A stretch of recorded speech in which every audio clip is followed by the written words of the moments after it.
네, 안녕하세요. 지난 1부, 2부에 이어서 종말론 3부 진행하도록 하겠습니다. 이번 시간에는 이제 종말 마지막 시간으로 그 종말론에 대한 이제 의의를 지나서 이제 마지막 결론을 내주시기를 바랍니다. 계속 연결해서 말씀해 주시죠. 네. 네. 저희 종말론에 관한 얘기도 종말을 향하여 네. 시작하고 네. 있습니다. 1, 2부에서 어쨌든 종말론이 중요하냐, 중요하지 않지 않느냐, 네. 그에 대한 여러 가지 반론을 스스로 제기하고 네. 보충 설명해 주시면서 종말론이 기독교의 중요한 주제다. 그리고 우리 현실의 변혁과 희망을 위해서도 중요한 주제다. 기독교의 네. 본질이고 또 그것은 미래의 희망이 아니라 현재를 규정하는 강력한 힘이다. 네. 뭐 그런 얘기를 했습니다. 이제 마지막이라면 또 뭐 마지막이 또 새로운 시작일 수 있으니까 네. 영원한 마지막은 아닐 수 있겠지만 성서적으로 과연 종말론이 그 나름대로 중요한 주제였는가? 성서에는 다양한 주제가 있어요. 네. 믿음, 소망, 사랑, 네. 행복, 축복, 샬롬, 뭐 기쁨, 뭐 이런 영광, 뭐 성결, 믿음 많죠. 예, 많은데 좋은 말은 다 있죠. 어쨌든 네. 기독교가 이제 바울이 얘기했지만 예.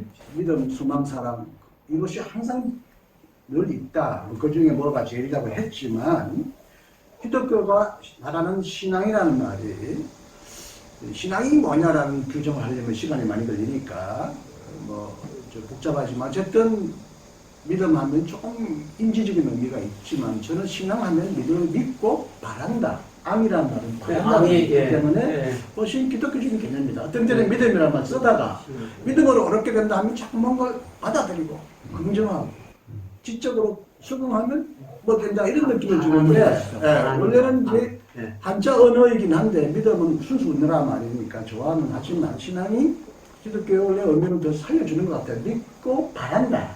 이미 신앙 안에서도 암이라는 말이 들어감으로써 희망이라는 요소가 여기 들어가 있는 것 같은데 이거는 누가 처음 신앙이라는 말로 번역했는지 기독 한자 언어이지만 잘 만든 것 같은데 성경에 보면 일단 신앙과 희망이라는 말이 서로 바꾸어 써도 되고 희망이란 말이 결국 신앙과 같은 의미고 신앙이란 말을 해도 결국 희망과 같은 의미처럼 서로 늘 붙어 다니는 동의어처럼 그렇게 사용되고 있다. 왜냐하면 신앙은 항상 하나님을 기다리는 행위이고 희망은 또한 항상 신앙의 행위이기 때문이다. 그래서 성서에서 희망과 신앙은 자주 구분되어 나타나지만 또 동일한 의미로도 사용된다는 걸 이제 구약 성경의 몇 군데만 제가 인용해 드릴게요. 이사야 25장 9절에 하나님을 향하여 이렇게 말합니다. 이분이 하나님이 구원해 주시리라고 믿고 믿는단 말이지만 이제 그 다음엔 기다리던 우리 하나님이다 이런 말합니다. 믿음과 기다림이 같이 나오죠. 예레미야 14장 8절에도 하나님을 향해 이스라엘이 믿고 바라는 이여라고 말합니다. 사랑이라는 말은 안 나오죠. 또 시편 130편 5절에도 나는 믿고 또 믿어. 그 다음에 나의 희망이 그 말씀에 있다. 시편 71편 5절에도 주여 바라느니 당신뿐이요. 바라는 말이 희망이죠. 또 어려서부터 믿느니 야훼 당신입니다.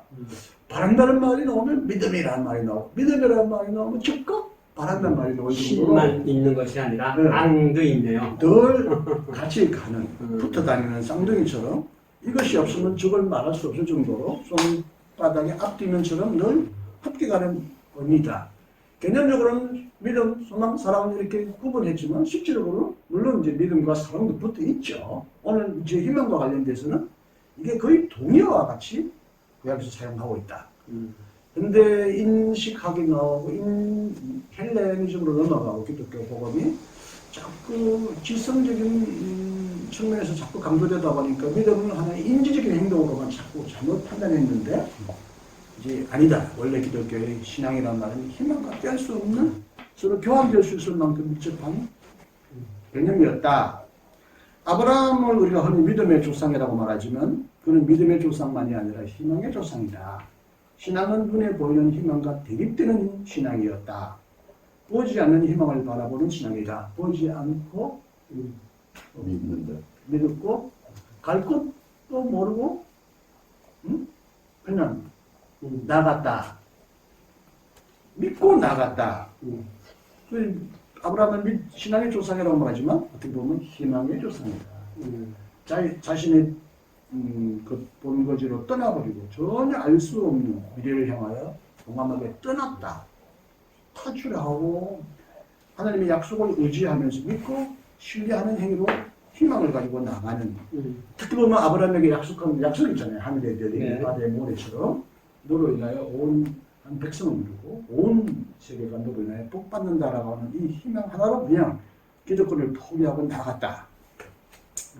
그래서 바울도 믿음으로 그렇게 된다. 그래서 기독교는 뭐 칭의 정도다. 지기로는 기독교에 뗄 수 없는 조항이다. 이것이 없으면 교회가 넘어진다. 기독교의 대도포처럼 칭의를 얘기했는데 믿음으로. 근데 이 믿음이 뭐야? 희망의 믿음이고 희망이 없는 믿음이 아니다. 우리는 믿음으로 칭의는 되었다고 말하지만 로마서 8장 24절에는 이 희망으로 구원을 받았습니다.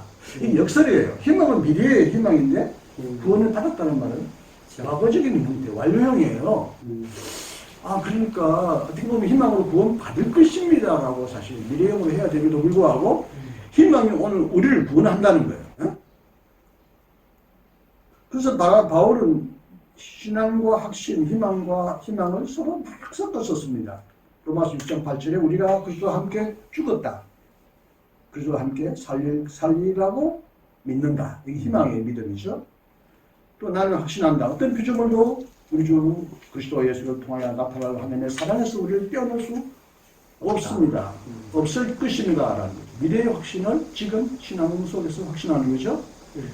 히브리서의 유명한 11장 1절 믿음은 바라는 것들을 보증해주고 볼 수 없는 것들을 확증해주는 것이다. 신앙은 미래의 희망과 뗄 수 없는 관계에 있다. 이처럼 신앙은 성서 전체를 통해서도 희망과 밀접하게 결합되어 있다. 그래서 저희 책에는 루터, 칼벤, 이제 몰트만을 얘기하면서 신앙과 희망이 어떤 관계에 있느냐를 이제 설명하고 있는데요. 여기서 이걸 다 일일이 제가 소개해야 할까 모르겠습니다. 몰트만 얘기만 이제 그러면 하나 하면요. 몰트만에 따르면 신앙은 인간을 그리스도에게 내어준다. 희망은 이 신앙으로 하여금 그리스도의 위대한 미래를 향해 자신을 열게 한다. 신앙은 그리스도와 묶어주고 하나가 되게 하고 희망은 그리스도의 위대한 미래를 향하여 자신을 열어주는 것이다. 그러므로 희망은 신앙을 떨어질 수 없는 동반자다. 만약 이 희망이 없다면 아무리 신앙에 관하여 재치 있고 점잖고 고상한 말을 해도 희망이 없다면 이 희망, 그리스도에 대한 희망이 없다면 그건 신앙이 전혀 없는 사람이라고 해도 당연해도 좋다. 그래서 그리스도의 신앙에서 신앙은 먼저 오는데 희망은 더 우월하다. 이런 말씀입니다. 신앙이 먼저 오죠. 예수님은 믿어야죠. 믿는 자를 바라죠. 그런데 결국에는 궁극적으로 바람이 희망이 더 우월하다. 월등하다. 만약 신앙을 통한 그리스도 인식이 없다면 희망은 허공에 떠 있는 것이다. 신앙이 없이는 그리스도를 믿을 수 없는 거다. 그렇다면 믿음이 없이는 희망이 자랄 수 없다. 허공에 떠 있는 사상물과 똑같다. 특별적인 희망이다. 그러나 희망이 없다면 신앙은 무너진다. 작은 초라한 신앙이 된다. 결국에는 죽은 신앙이 된다. 신앙을 통해 인간은 참된 생활의 발자취를 따르게 된다.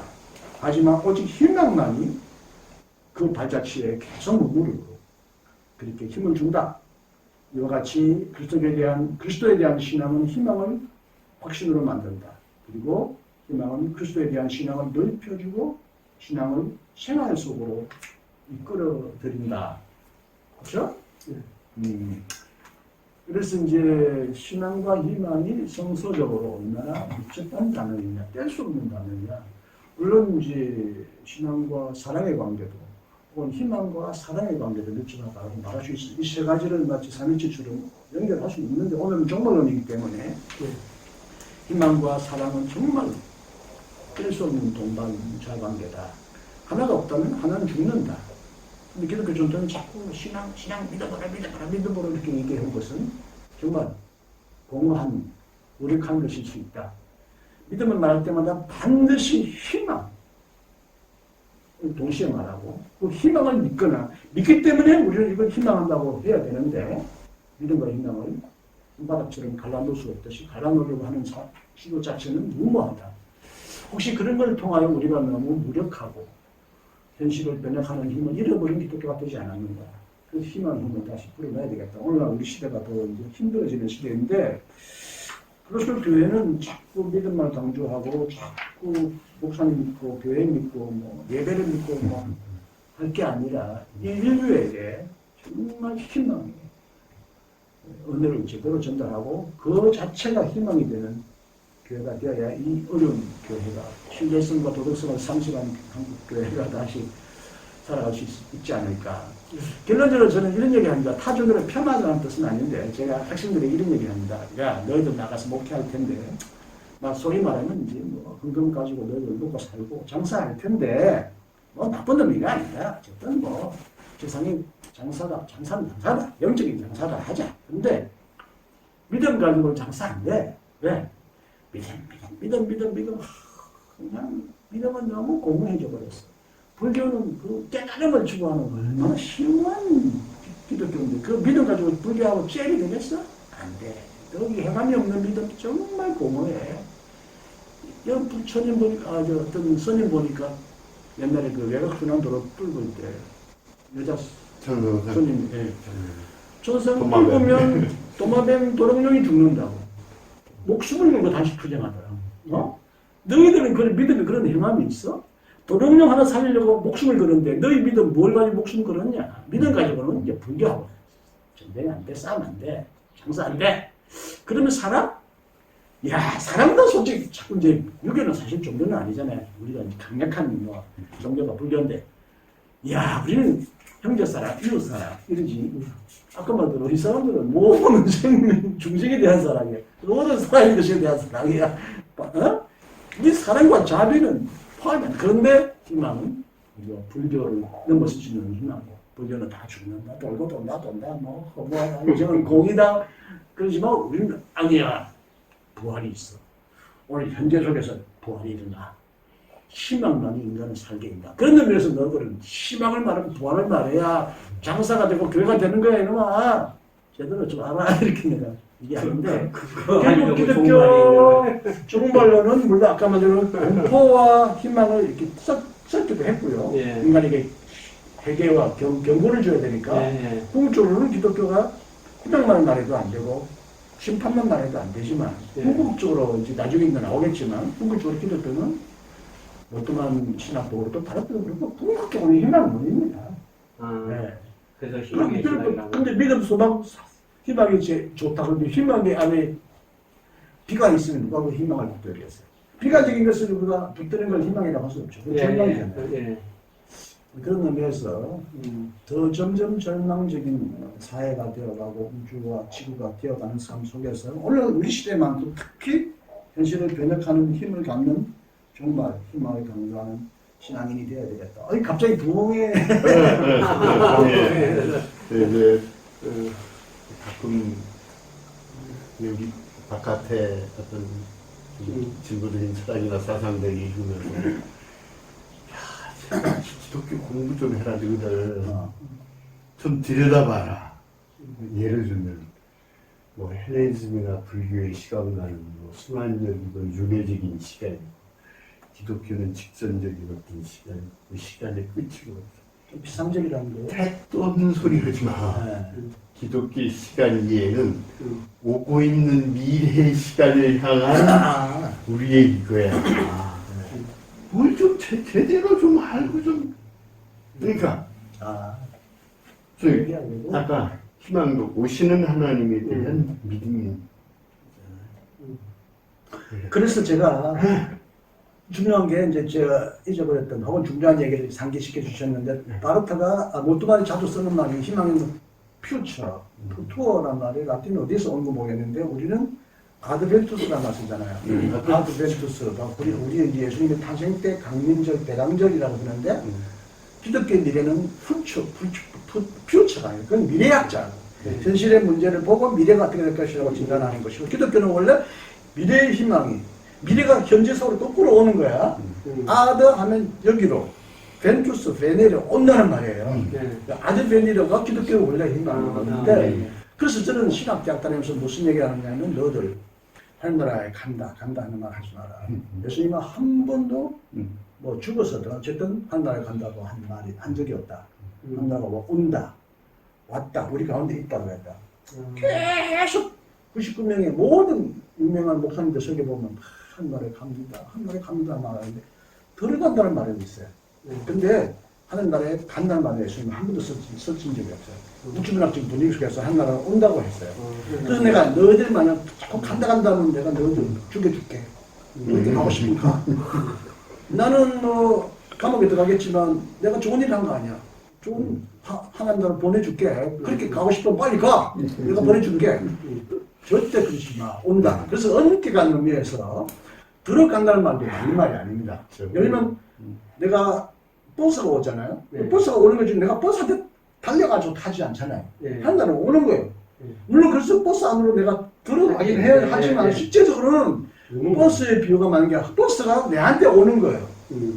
예를 들면 공기나 햇빛이 문을 닫아놓으면 공기가 안 들어오잖아요. 문을 열면 공기가 들어오잖아요. 네. 그럼 내가 공기 속으로 들어간다고 말을 하는 것보다 사실은 공기가 내 속으로 들어오는 거예요. 빛이 내 안으로 들어오는 거예요.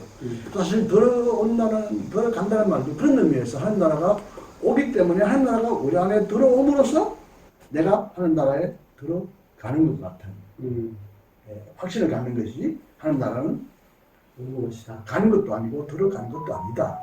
아드벤투스다. 희망은 오는 거다. 그 얘기를 좀 하시려고 한 것 같아요. 네, 바로 그 얘기예요. 그러니까 기독교의 종말론이라고 하는 것은 오고 있는 시간을 향해서 여기도 이제 이 박사님이 이제 그것을 쓰셨거든요. 종말이라는 것은 그리스도의 위대한 미래를 향해 자신을 연다. 이게 단순히 저 앞에서 우리가 가야 할 미래가 아니라 오고 있는 미래를 향해서 지금 나를 여는 건데 그 연다고 하는 것은 지금 현재의 나로부터의 엑소도스잖아요. 탈출이죠.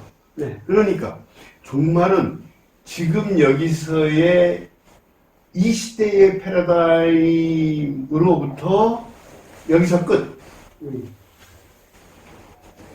오고 있는 하나님 나라, 오시는 하나님을 향한 아까 믿음과 그 나라에 대한 희망. 그게 종말이죠. 그러니까 나로 내 개인적으로 보면은 내 삶의 이제 불교적으로는 그 훈습이라고 얘기를 하는데 이 세상의 질서에 오랫동안 물들어 있고 갇혀 있고 틀기어져 있던 나로부터의 탈출. 지금 바울이 한 얘기예요, 그냥. 옛 것으로부터 탈출, 새 것을 향한 자유 개방. 그게 종말이죠. 그런데 그 옛 것으로부터 탈출한다고 하는 것이 이게 얼마나 강고한데. 그렇잖아요. 어마어마하게 강고해요. 쉽지가 않아요. 개인적으로도 그렇고, 그렇죠. 사회적으로도 그렇고. 그러니까 뭐 그걸 어떻게 보면은 단순히 탈출이 아니라 이 탈출을 통해서 변화된 사회에 대한 꿈을 꾸는 거고 행동을 하는 거고 그렇게 하다 보면은 아까 이야기한 대로 변혁적이고 비판적이고 하는 그런 것이 저절로 되는 거 아니겠어요? 그러니까 나는 그리스도의 종말론이라고 하는 것이 그런데 아까 굉장히 중요한 말씀을 해주셨다고 다시 한번 이제 저도 이제 정리를 하고 있는 게 2000년 전에 살으셨던 예수에 대한 믿음이 아니잖아요. 그 얘기를 그렇게 한다고 하면 그런 삶의 어떤 역동성으로 우리에게 다가오는 그러니까 단순히 판타지나 유토피아적인 어떤 그런 것이 아니라 우리는 오시는 하나님이 구체적으로 어떤 것인가를 예수님의 삶과 가르침을 통해서 알잖아요. 그런 삶의 현실로 우리에게 다가오는 이것을 내가 믿고 그렇게 오기를 희망하고 그럼으로써 내 삶의 패러다임이 깨지고 옛것으로부터 탈출하고 그야말로 엑소더스죠. 얼트만도 희망의 교회 맨 마지막 엑소더스 처치죠 아마. 네. 그렇게 탈출 공동체. 교회라고 하는 게 그런 거 아니겠어요? 어떻게 이 지금 우리로 오가며 있는 이것으로부터 정말 예수님의 삶을 통해서 보여줬던 그런 어떤 삶으로 변화되고 바뀌고 하는 것을 향해서 내가 결단하고 탈출하고 하는 그런 것들이 정말로 저 사건. 저는 되게 이제 그렇게 이해를 하고 싶어요. 예. 그래서 먼 미래에 대한 뭐 끝의 문제가 아니라 지금 오시는 하나님 나라, 뭐 계시록이도 오소서, 예. 오소서. 그 보충 설명을 하면요, 이제 예수님도 자주 그 인자가 온다 할 때, 혹은 왕이 멀리 가서 종에게 뭘 맡겼다가 예. 언제 예. 올지 모른다. 예. 그리고 널 깨어 예. 열심히 예. 일하라, 깨어 기도하라 이런 얘기 하잖아요. 그리고 온다는 얘기를 온답니다. 하나님 예수님은 재림도 오신다는 말이었는데, 예. 예수님이 이제 뭐 언제 올지 모른다는 의미에서 늘 깨어 있어야 된다는 말이지만, 예. 아까 우리가 망원경을 발견하면서 멀리 보게 됐다고 하잖아요. 종으로 멀리 올 수 있어요. 너무 멀리 오시기 때문에 깜빡하니까 그냥 막연할 수 있지만, 예를 들면 우리가 종을 던지기 믿음을 가지게 되면 예. 망원경을 가지고 저 눈으로 믿음이 없는 눈, 이 눈으로 못 보지만 예. 그 믿음이라는 희망의 눈으로 딱 보고 망원경에서 보면 저기서 오고 계시는 미래의 하나님이 보이잖아요. 주님이 이제 오신다는 거예요. 근데 실제적으로 그 오신다면 엄청 오래 걸릴 수 있어요. 예. 너무나 멀리서 오시는 모습을 여기서 망원경으로 봤으니까. 예.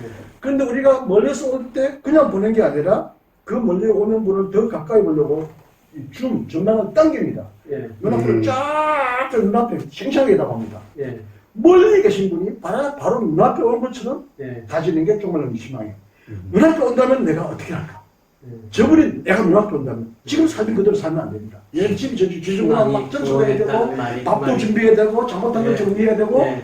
그 오시는 분을 향하여 멀리서 오지만 또 언제 아직 올지 계산할 수는 없어요. 그래서 내가 보고 있다면 그 전망을 쫙 단축해가지고 눈앞에 보여줄 수 있다면 나는 내 삶이 바뀌는 거예요.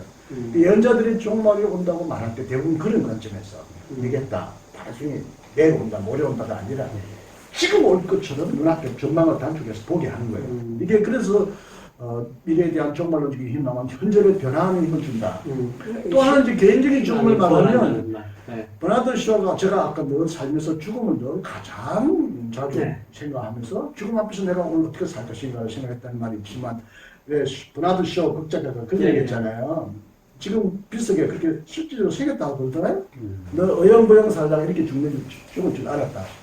실제로 버나드 쇼에 뭐 그런 말이 비슷하게 써져 있대요. 예. 실제로. 아, 그래. 예. 저 어영부영 살다가는 너도 비슷하게 그렇게 죽어. 지금 죽은 사람은 과거지만 미래는 너가 여기에 현재로 연결되어 있을 거야. 다시 말하면 우리가 죽는다는 것도 이제 죽을 때는 말이야 북망산 간다, 공동묘지 간다 그러지만 사실 죽음은 온다 그러지 우리가 죽음한테 간다고 안 그러죠. 죽음한테 가요? 안 가잖아. 죽음이 느닷없이 오는 거지 우리가 죽음한테 갈 수 없는 거 아니야. 내가 간다고 죽음이 반겨주는 거 아니고 죽음이 주체적으로 내게 오는 거 아니에요. 그죠? 죽음이 내게 온다고 의식하면 내가 어영부영 살 수가 없죠. 버나드 쇼도 어영부영 살지는 않았을 텐데 우리에게 변해주려고 그렇죠. 세상에 네. 유명한 비석이 많은데 그거보다 더 유명한 비석은 없어요. 실제로 버나드 쇼의 비석에는 어영부영 살다가 너 이렇게 죽을 줄 알았다. 그게 이제 죽음에 대한 우리의 의식도 현실을 변화시키는데 우리의 그 꿈이 우리에게 가까이 온다면 우리가 얼마나 변화되어야 하겠느냐 하는 희망을 가지고 살자는 거죠. 시간의 경계선 여자라고 하는 소설이 있어요. 번역되어 있는데 이 세상에 그야말로 짓밟힌 무지개들, 차별받는 사람 그런 사람들을 병원에서 갔다가 이제 거꾸 이등지를 나가는 새처럼 수술을 해가지고 어쨌든 그런 이 사람이 미래에 대한 꿈을 꿔요. 그러니까 그런 차별과 불평등과 폭력이 없는 그런 세계를 쪽으로는 보여줘요. 그런데 놀랍게도 마지막 이 주인공이 깨달은 것은 내가 지금 행동하지 않으면 지금 현실에 있는 온갖 불행과 고통과 이런 것들이 미래에서 새로운 형태로 다시 부활해서 예. 또, 예. 그것도 또 하나 예. 있는 그런 세계임을 깨닫고 음. 내가 지금 어떻게 음. 박사하고 내가 행동을 할 거냐 하는 그런 소설이 있거든요. 그야말로 시간이 경제설에 서 있는 거죠. 우리가 바라는 세계가 결코 나빠지지 않고 유토피아적이지 않아요. AI 뭐 별을 해도 아까 처음에 이제 서두에 말씀하셨듯이 오히려 옛날 빈부격차가 20대 80의 세계에서 90대 10의 세계로 점점 더 뭔가 일그러지고 엎어지고 하는 그런 시대의 상황 속에서 우리가 정말로 누구로 산다고 정말론이 어떤 기독교 핵심 그런 것이라고 할 때 그런 얘기를 하거든요. 아이 우리 탈론이야 거울 탈론 우리 선수들은 어떤 세상에서 살까? 우리 걱정해야 할 것은 어떻게 보면 지금 여기서 우리가 뭔가를 해주지 않았냐. 우리 아들 손주들이 어떤 세상에서 어떤 형태로 자신들의 삶을 살아갈까. 그렇죠. 그런 것이지 않겠는가. 그래서 얼마나 보면 최고의 어떤 실존적인 뭐 이런 것이 되겠지만 그것이 단순히 실제와 이 박사님이 처음 말씀하신 대로 역사와 자연, 뭐 개인의 어떤 실존, 시험쳐서 지금 돌아가고 있는 이 세계 속에서 기독교 예수의 삶으로 살아낸 그런 종말론적인 어떤 실천과 가르침이 어떻게 보면 우리에게 살아날 수 있겠느냐 하는 그런 것이 우리에게 과제를 좀 던지지 않는가. 마지막 그 결론 조금 더 쌈답을 해야 되는데 너무 정리를 잘 하셔가지고 내가 쌈답 보충 설명을 참 잘해주신 과연 선생님 같아요. 마지막으로 뭐 정리해 주신다. 뭐 정리는 다 해주셨지만은 거의 다 됐는데 마무리만 해주시죠. 문득 생각나는 게 이제 이정희 목사님 말씀하니까. 근데 이제 희망은 앉아서 탁 뜨고 기다리는 건 아니라 아침에 해가 뜨면 기다리지는 않잖아요. 해 떴네. 이제 일어나야지. 동 밖에 나가서 일해야지. 희망에 대해서 크면 클수록 믿음도 커지고 더 큰 행동으로 가게 된다. 그 우리 마틴 루터 킹처럼 I have a dream처럼 드림 주여 드림 이루어지소서가 아니라 I have a dream 하는 그 사람이 실제적으로 그렇게 살았거든요. 언젠가 흑인과 백인이 서로 어깨 동무하는 사회를 나는 꿈꾼다. 근데 그걸 현재적으로 앞당기려고 싸웠다고요. 그렇죠. 그래가지고 죽었고 그게 기념일이더라고요. 미국에 흑인이 공일이더라고요. 저도 이제 아바 노래 중에도 이제 I have a dream을 좋아하고 저도 아코디언 제일 들려보고 아코디언 많이 연주해놨는데 아예부들이 전망적일수록 전망적이기 때문에 드림이 그려한 것 같아요. 그 명성황후가 살해당하고 죽는 그런 드라마가 있잖아요. 그거 보면 그 이제 조수민 씨가 불렀는데 나 슬퍼도 살아야 해. 그러면 재미나게 난 슬퍼서 살아야 해. 슬퍼도 사는 게 아니라 내 슬프기 때문에 반드시 살아야 돼. 야, 그 가사가 멋지더라고요. 힘드니까 힘내가 아니라 힘들기 때문에 힘내야 돼. 힘들에도 불구하고는 살아야 돼가 아니라 힘들기 때문에 살아야 돼. 힘들기 때문에 살아야 돼. 야, 그런 의미에서 이렇게 종말론은 정말 희망론으로 정리해야 돼. 종말은 희망이다. 드림. 살아 움직이고 희망. 살아 움직이고 나를 거듭나게 하는 희망이다. 그런 의미에서 종말론은 정말 중요하다. 그런 의미에서 내 책도 꼭 사보시고 오늘 이정희 목사님 좋은 책 많이 소개했네. 언제나 이런 책은 좀 여기서 좀 풀어서 하나씩 해봐요. 이거 재밌어. 또 오늘 이렇게 장시간 이렇게 더운 곳에서 오셔서 더운데 오셔서 장시간 감사합니다. 이거 다 정리해서 잘 올리도록 하겠습니다. 감사합니다. 감사합니다.